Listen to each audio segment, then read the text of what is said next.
नमस्कार, मैं विनोद कुमार शुक्ला। अड्डा पर आपका स्वागत है।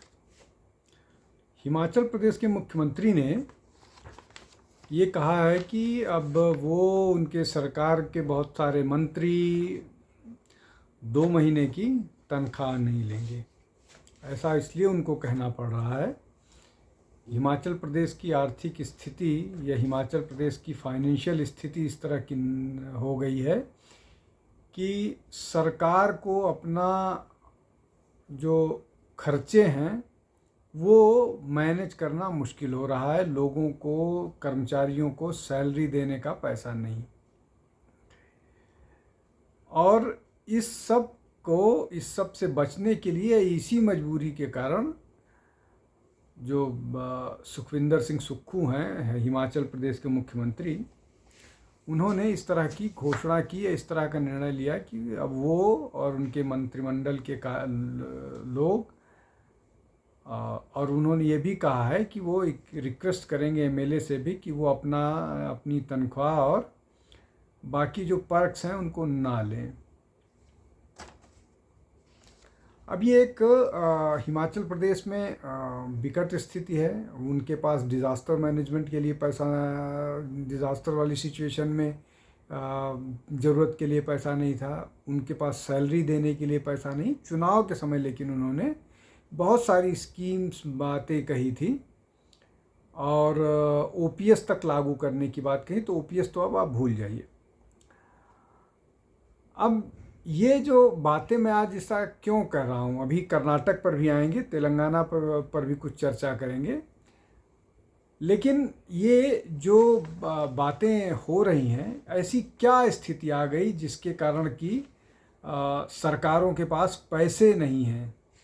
और ये ज़्यादा केस कांग्रेस के साथ ही है, ज़्यादातर कांग्रेस रूल्ड स्टेट्स के साथ ही है। लगातार कांग्रेस अपने बजट में इस तरह के वादे, इस तरह की स्कीम्स की बात कर रही थी जो लोक लुभावनी हो, बिना इस बात का ध्यान रखे कि उसका पैसा कहाँ से आएगा। इसके पहले उन्होंने कर्नाटक में भी इसी तरह की बात की, बहुत सारे फ्लैगशिप स्कीम्स अनाउंस किए, लेकिन आते के साथ ही पेट्रोल डीजल के प्राइसेस बढ़ाए और 18-19 महीने में 3 बार दूध का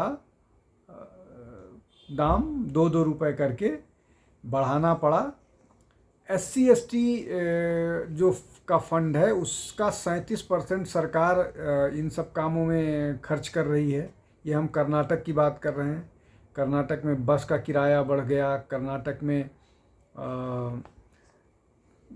कर्नाटक में मेट्रो का दाम बढ़ गया, पेट्रोल डीजल की तो हम बात कर ही चुके हैं। उसके अलावा वहाँ पर और जिन चीज़ों के दाम बढ़े हैं उनमें सब्जी का दाम, घर का नया खरीदने चाहें तो उसका दाम बढ़ गया, बिजली का दाम बढ़ ही गया है, बस का किराया बढ़ गया है, वाटर टैरिफ बढ़ गया है। और कर्नाटक के मुख्यमंत्री के आर्थिक सलाहकार का कहना है कि विकास के सारे काम को रोक दिए गए हैं। इसलिए रोक दिए गए हैं कि सरकार के पास पैसा नहीं है। अगर सरकार के पास पैसा नहीं है तो डेवलपमेंट का काम नहीं हो सकता है। तो कर्नाटक, हिमाचल प्रदेश का हाल ऐसे हो गया। कमोवेश हाल तेलंगाना का भी है। तेलंगाना में भी बहुत स्थितियां अच्छी नहीं हैं। जबकि जब तेलंगाना की सरकार गई थी तो वहाँ पर जो के चंद्रशेखर राव थे, उनकी जो बावजूद इसके कि वो विपक्ष की सरकार थी, उन्होंने अपने फाइनेंसेस को बेहतर ढंग से मैनेज किया था। अब अगर ये बात करें कि राहुल गांधी के जो बड़े नेता हैं वो लगातार इस तरह की बातें न केवल हिमाचल प्रदेश में प्रियंका गांधी भी बल्कि कर्नाटक में इन सब को लेकर के, चाहे वो ओपीएस को लेकर के हो, चाहे लोक लुभावनी स्कीम की बात हो, चाहे वो 1000 रुपये एम्प्लॉयड लोगों को देने की बात कर रहे हो, चाहे वो और भी कोई इस तरह के प्रॉमिसेस हों, वो लगातार इस तरह की बात करते रहें। 2024 के चुनाव में राहुल गांधी, या बल्कि कह लीजिए कि INDI अलायंस ने ये कहा था कि जितने भी देश भर की महिलाएं हैं, सभी महिलाओं को अगर भाजपा को वो हराने के लिए वोट करती हैं और कांग्रेस के लिए, INDI अलायंस के लिए वो वोट करती हैं, तो सभी महिलाओं को 8,500 रुपये महीने या 1,00,000 रुपये सालाना देंगे। उत्तर प्रदेश में के चुनाव में, जब 2022 में उत्तर प्रदेश के चुनाव हुए थे, तो प्रियंका गांधी ने जो लड़कियों को जो स्कूटी देने का वादा किया था। हालांकि उत्तर प्रदेश में उन्होंने इतना बड़ा वादा कर लिया और जानते थे कि वो सरकार में नहीं आएंगे, तो इस तरह के वादे को पूरा करने का प्रश्न ही नहीं होता है। तेलंगाना की बात हो गई, इसके पहले राजस्थान में और छत्तीसगढ़ में उन्होंने किसानों का कर्ज माफ़ करने की बात कही थी। किसानों के कर्ज माफ़ नहीं हुए, इसलिए कि सरकार के पास बजट ही नहीं था, पैसे ही नहीं थे, किसानों का कर्ज कहाँ से माफ़ करते। तो ये जो सारा का सारा मामला है, जो पैसे की जो तंगी सरकारें झेल रही हैं, उसके पीछे योजनाओं का अभाव है, योजनाओं और प्लानिंग का अभाव है। ये सारे प्रॉमिसेस तो कर दिए गए बिना इस सोच विचार के कि ये फाइनेंसेस कैसे मैनेज होंगे। जैसे अगर आप ये बात कहें कि इस पूरे देश की जो महिलाएं हैं उनको 1,00,000 रुपए सालाना दिया जाएगा, तो लगभग 170 करोड़ के आसपास महिलाएं हैं। अब अगर आप उनको देख लें तो 70 करोड़ महिलाओं को 1,00,000 के हिसाब से जोड़ें तो वो जो पूरे देश का कुल एनुअल बजट होता है उससे भी ज़्यादा बैठता है। तो क्या कोई सरकार इस तरह की स्थिति में होगी कि वो पूरे देश के बजट के बराबर पैसा डोल आउट कर दे, महिलाओं को दे दें? क्या ये रैशनल प्रॉमिस था? क्या इसको इम्प्लीमेंट किया जा सकता है? और इस पर जब प्रश्न पूछा जाता है तो फिर जो नेता प्रतिपक्ष हैं वो रिपोर्टर को बोल देंगे कि ये बीजेपी वाला प्रश्न मत कीजिए, आप बीजेपी ज्वाइन कर लीजिए। इस तरह के बहुत ह्यूमिलिएटिंग बात करते हैं। अब चूंकि वो विपक्ष में है और एक एंटी बीजेपी इकोसिस्टम है, इसलिए ये सारी चीज़ें नहीं आती हैं प्रकाश में और इनको या दबा दिया जाता है। अब जो 8,500 या सालाना कमिटमेंट की बात थी, अब किसान को जो कर्ज माफ़ी थी वो भूल गई, स्कूटी भूल गया, या जो कर्नाटक में प्रॉमिसेस किए गए थे वो भूल गए, OPS भूल गया, और बहुत सारी चीज़ें हैं जो कांग्रेस ने प्रॉमिस किया था वो भूल गया। जो छत्तीसगढ़ और राजस्थान में उसको लागू नहीं कर पाए, सरकार आई और चली गई। अब ये फिर एक बार कोशिश की गई, कर्नाटक में थोड़ी कोशिश की गई, सरकार आ गई, लेकिन उनमें से कोई प्रॉमिसेस लागू करने के चक्कर में पूरा का पूरा डेवलपमेंट रुका हुआ है। ऐसा ही फेक प्रॉमिस या ऐसी ही गलत प्रॉमिस करके दिल्ली में सरकार बदली थी, जब ये बोला गया था कि जो भ्रष्ट लोग हैं उनको जेल में डाला जाएगा और हम कहाँ कहाँ से भ्रष्टाचार के जब हम रोक देंगे तो हमारे पास इतने पैसे होंगे और हम डेवलपमेंट करेंगे। दिल्ली का डेवलपमेंट पिछले लगभग 10 साल से लगभग ठप पड़ा है, कहीं कुछ नहीं हो रहा है, नाले की सफाई तक नहीं होती है, पानी भर जाता है, बिजली पाइप नहीं लगा है, जो नया पाइप डालना चाहिए जिससे लोगों के घर तक उपलब्ध हो सके। इसी तरह की कमोवेश स्थिति कर्नाटक की है। वहाँ भी वाटर लॉगिंग होती है, ड्रेनेज के लिए कोई व्यवस्था नहीं है। हर शहर में जनसंख्या बढ़ रही है, तेज़ी से बढ़ रही है, बर्डन बढ़ रहा है, लेकिन उसको मैनेज किया जा रहा है। लेकिन ये जो फेक प्रोमिसेस के नाम पर ये सारी चीज़ें आ रही हैं, वो नहीं मैनेज हो पा रहा है।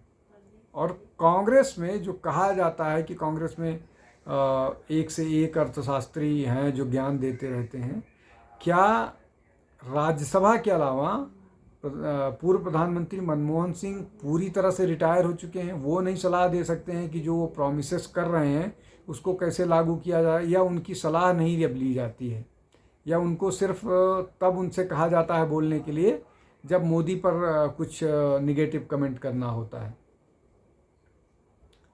या और बाकी जो अर्थशास्त्री हैं मोंटेक सिंह अहलूवालिया से सलाह नहीं ली जा रही है, या और भी बहुत सारे पुराने अर्थशास्त्री जो सरकार में रहे हैं, क्या उन्होंने अब पूरी तरह से कांग्रेस का साथ छोड़ दिया है? अब उनके साथ या उनके समर्थन में नहीं खड़े होते हैं, या उनकी कोई सलाह नहीं देते हैं, या ये सलाह नहीं मांगे जाते हैं और सलाह के नाम पर वही चलता है जो राहुल गांधी कहते हैं, चाहे वो इकोनॉमिक पॉलिसी हो, फॉरेन पॉलिसी हो, एजुकेशनल पॉलिसी हो,